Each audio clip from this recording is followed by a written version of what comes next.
इस दिवाली तनिष्क लाए हैं अलेख्या, मीनाकारी और प्रोही कारीगरी का जादू। आज ही आइए और घर ले जाइए हमारा नया दिवाली कलेक्शन। गोल्ड ज्वेलरी की मेकिंग और डायमंड ज्वेलरी की वैल्यू पर अप टू 20% ऑफ के लिए visit Tanishq jewellers, India motor circle, Ajmer. शर्तें लागू। वो भी एक पक्ष है, ये भी एक पक्ष है कि कल ट्विटर पे ही कार्रवाई करती है।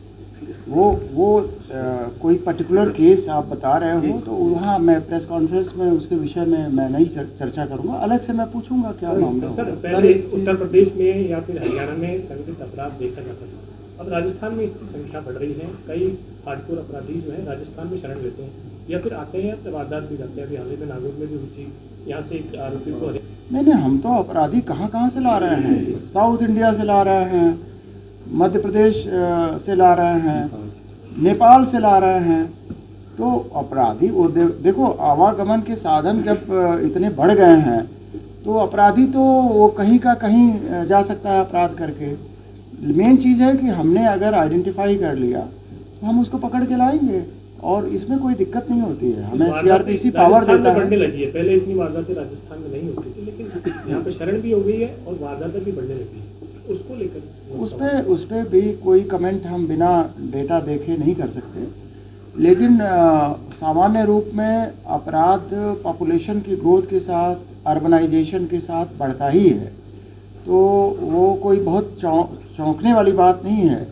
अब जो बढ़ते हुए अपराध हैं उनको कैसे हम टैकल करते हैं, अपराध होता है तो मुलजिम कितने कम दिन में हम पकड़ पाएँ, ये हमारा उद्देश्य होना चाहिए। और जैसा कि मैंने पहले भी कहा, पहला हमारा होगा कि अपराध कम हो, प्रिवेंशन हो जाए, और अगर प्रिवेंशन नहीं हुआ तो हम डिटेक्शन करेंगे और अपराधी के विरुद्ध न्यायालय में चालान पेश कराएंगे। सर, अजमेर की पुलिस जैसा वो कमज़ोर होता जा रहा है? नहीं, हम ये नहीं कह सकते। मेन चीज़ है कि वो समस्याएं पहले से बढ़ी हैं। जैसे उदाहरण के लिए अजमेर का पॉपुलेशन मैं नहीं जानता, बाड़मेर में एसपी साहब आए थे तो उन्होंने कहा कि जब आप आईजी थे उससे अभी लगभग 3 गुना पॉपुलेशन हो गई है, पुलिस की संख्या 3 गुनी नहीं हुई है। तो आप समझ रहे हो ना। तो इस तरह बहुत सारी समस्याएं मैनीफोल्ड हैं, बड़ी हैं। हमारा क्राइम रजिस्ट्रेशन पहले से बहुत बढ़ा है, तो रिसोर्सेज हमारे उस अनुरूप नहीं हैं, तो वो कहीं ना कहीं आपको दिखता है कि भाई यहाँ और होना चाहिए था, वो नहीं हो पाता है। तो क्या सर अपने रिसोर्सेज बढ़ाने के लिए कार्रवाई आपकी तरफ से कोई कदम उठाए जाएंगे? जरूर उठाए जाएंगे, लेकिन यह एक अनवरत प्रक्रिया है। मतलब अगर हम आज मांगेंगे तो आज ही नहीं मिलेगा, वो बाकायदा जाएगा, वो गवर्नमेंट उस पर विचार करेगी, फिर उस पर सैंक्शन निकलेगा, फिर उस पर भर्ती होगी। तो ये एक अनवरत प्रोसेस है। हमें तो अभी तो जो रिसोर्सेज हैं इन्हीं का किस तरह ऑप्टिमम यूज करें, ये हमें देखना है, और उसी संदर्भ में हम विचार विमर्श कर रहे हैं। सर, अभी कल एक अच्छा उदाहरण आया था स्मार्ट पुलिसिंग का, कि एक ट्विटर पर किसी ने कहीं से शिकायत की थी तो हमारे यहाँ पुलिस ने तुरंत। निश्चित रूप से सोशल मीडिया मॉनिटरिंग एक आवश्यक हमारी क्राइम फाइटिंग स्ट्रेटजी में एक आवश्यक एक अंग है, और वो मेरे ख्याल से अजमेर क्या हर ज़िले में है, तो वो तो एक पार्ट है। लेकिन आप सोचो कि जो ट्विटर यूज़ नहीं करना चाहता है वो अपनी व्यथा न कह पाए तो कितने लोग हैं जो ट्विटर यूज़ करते हैं। तो इसलिए ये कहने में अच्छा लगता है कि ट्विटर पे आया और हमने निदान कर दिया। हमें तो गांव में, कस्बों में जो लोग बेचारे अशिक्षित हैं या कम पढ़े लिखे हैं, जिनकी हिम्मत नहीं होती कि वो अपनी खुल के बात कह सके, उनकी चिंता हमें ज़्यादा करनी है। ट्विटर वाले की भी चिंता करनी है, लेकिन उन सामान्य लोगों की भी चिंता करनी है। अभी हमारे यहाँ एक लेटेस्ट रूपनगढ़ मामला आया था जिसमें एसपी के एक लड़के ने सर अजमेर आए हैं, यहाँ मीटिंग ली है, किस तरह की मीटिंग रही है और सुरक्षा को लेकर भी कोई चर्चा हुई है? हाँ, ये मैं पहली फील्ड विजिट हमने अजमेर की है, क्योंकि अजमेर ज़िले का एक विशेष महत्व है। यहाँ तीर्थराज पुष्कर हैं, तो ये ख्वाजा की नगरी भी है अजमेर, और इसीलिए मैंने फील्ड विजिट सबसे पहले मैंने अजमेर का किया, और यहाँ से अब मैं पुष्कर जाऊँगा और वहाँ मेले का भी अवलोकन करूँगा और ब्रह्मा टेम्पल भी देखूँगा।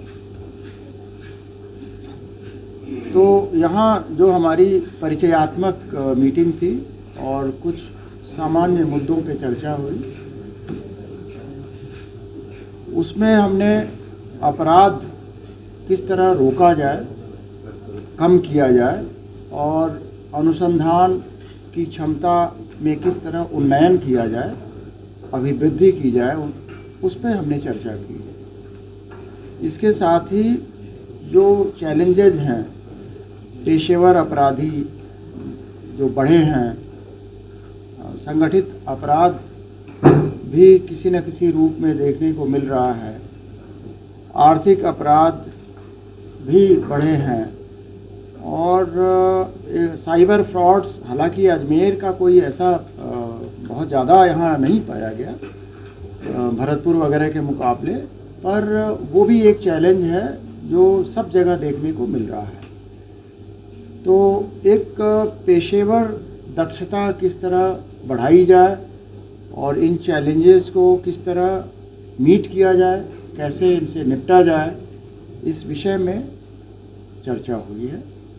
और हमने अपने उद्बोधन में अपने अधिकारियों को यही कहा कि जनता से अधिक जुड़ाव की आवश्यकता है। हमें एक समय निश्चित करने की आवश्यकता है जहां आराम से जनता के लोग मिल सकें, जो पीड़ित हैं। जनता से आशा जो कोई बात लेके थाने में जाना चाहते हैं तो वो मिलें और बिना किसी भय के, बिना किसी डर के वो अपनी व्यथा बताएं और कानून की परिधि में जो भी संभव हो वो पुलिस कार्रवाई करे और उनका ट्रस्ट जीते। ये इसी मुद्दे पे बात हुई है। सर, डीजीपी बनने के बाद सभी आचार सोचा है प्रदेश की सुरक्षा को लेकर या पुलिस को लेकर? देखो, नवाचार के लिए मैं नहीं करना चाहूँगा। जो परंपरागत हमारी पुलिसिंग है उसका कोई काट नहीं है।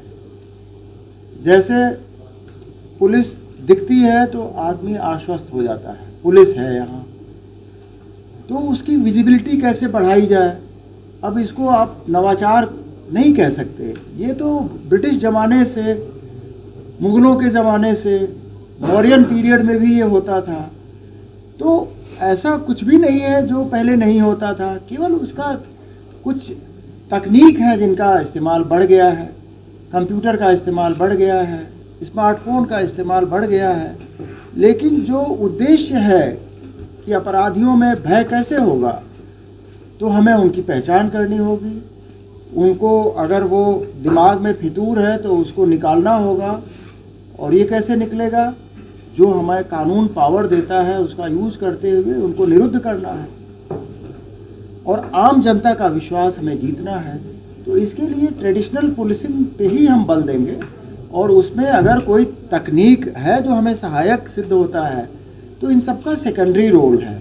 जो परंपरागत पुलिसिंग है पहले उसी को मजबूत करने की आवश्यकता है, ऐसा मैं मानता हूँ। हमेशा तंत्र काफ़ी कमज़ोर हुआ है लगातार इंटेलिजेंस में, तो उसको लेकर कोई ठोस कदम उठाने की आवश्यकता है या भर्ती की आवश्यकता है? और फिर कई जगह ऐसे मामले आए हैं और वो देखिए, इंटेलिजेंस तो हमेशा ही इनकम्प्लीट रहता है।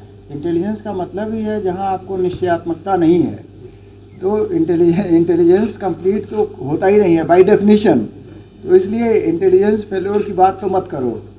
इंटेलिजेंस इज ऑलवेज इंडिकेटिव, ठीक है। अब जहाँ तक ये सूचना तंत्र को और प्रखर और प्रबल बनाने की बात है, तो उसमें मेरा मानना है कि जनता से जब जुड़ाव होगा तो सूचना भी आएगी। जनता सूचना से ही तो आती है।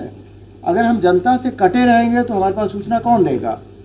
तो इसलिए बेसिक चीज़ है कि हमारी एक्सेसिबिलिटी हो, हम उपलब्ध रहें। जनता यानी कि विक्टिम या कोई भी जो अपनी बात कहना चाहे वो अपनी बात थाने में आके कह सके। तो जब एक बार संपर्क बढ़ेगा तो सूचनाएं भी बढ़ेंगी। सर, इसको पे कहा है कि हमारा बल होना चाहिए कि अनुसंधान फेयर और ऑब्जेक्टिव हो। हम किसी भी चीज़ में कोई प्री कंसीव्ड नोशन लेके ना आगे बढ़ें। तो त्वरित हो अनुसंधान, फेयर हो, वस्तुनिष्ठ हो, ये हमारी कोशिश रहेगी और ये हम सुनिश्चित करेंगे। सर, पत्रकारों की सुरक्षा के लिए आपके मन में क्या एक थोड़ा सा विकल्प है वो बताएं। पत्रकारों को एकदम सुरक्षा मिलेगी और पत्रकारों द्वारा हम लोगों को भी सुरक्षित रखा जाए।